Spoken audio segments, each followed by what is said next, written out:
Going into my junior year of college, I transferred to Benedictine, a small school in Atchison, Kansas.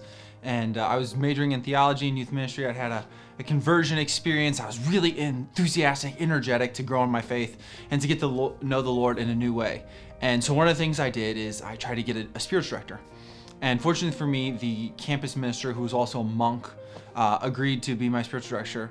And in our first meeting, he was just kind of asking me some questions, getting to know me, trying to figure out who I was, where I was at in my faith life, and where I wanted to be. And I think he saw something pretty clearly. And actually, a couple years later, I found out that he has a gift of just like really seeing into people's hearts. And so I definitely think that he saw something. And so he asked if we could end with a time of meditation. And he's like, I want to reflect on one of the mysteries of the Rosary. I really love Mary, and he goes, I see that you have your consecration chain on so that you're consecrated to Mary. And today's Thursday, it's Luminous Mystery. She goes, which one of the Luminous Mysteries do you like best? And I was like, and he goes, you need me to tell you what the Luminous Mysteries are? And I was like, yeah. So he lists them off, and I was like, I don't know, the Transfiguration sounds cool. Like, let's talk about that one. And so he took me through this Ignatian style meditation where I entered into the mystery. So he had me close my eyes and just to imagine myself climbing the mountain with Jesus and James and John and Peter. And as I was doing this reflection, he asked me to kind of describe what was going on. And pretty quickly in the meditation, we're climbing up the mountain. He's really like focused on this piece. And he's like, what's happening? I was like, well, I'm climbing up the mountain, but we got to a tough little spot.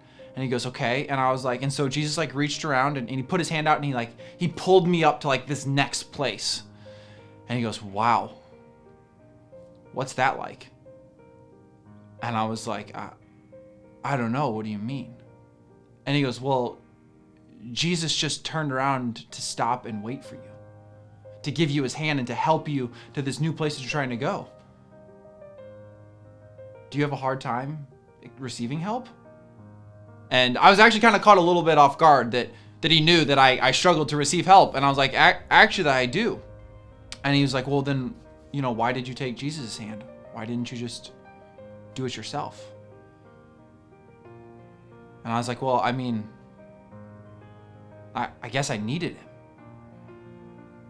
And from that moment, he proceeded to guide me into this reflection on how Jesus always turns back to help us, especially when we're trying to go to new places, like we're trying to do this Advent. We're trying to grow in new ways right now, and we're asking Mary and Jesus to come with us, to be with us in these times. We're praying the rosaries, reflecting on these decades, and to give us a hand and to help us to grow closer to him, because we're all climbing the mountain of the Lord right now. We're all on a journey towards heaven right now, and there are some spots that are a little bit easier to climb than others, and there are some times where we come up to just sheer rock faces, and we have no idea how we're going to get up.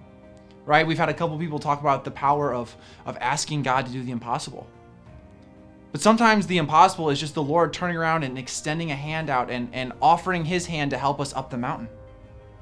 And maybe for you, it's not so easy to accept help. It's not so easy to accept help, not just from God, but from your family members, from your friends, from those around you. Maybe what the Lord wants to do this Advent season is extend a helping hand to you. And so I invite you, as you're doing this reflection, as you're reflecting on this mystery, to ask the Lord to show you where you need a little bit of help.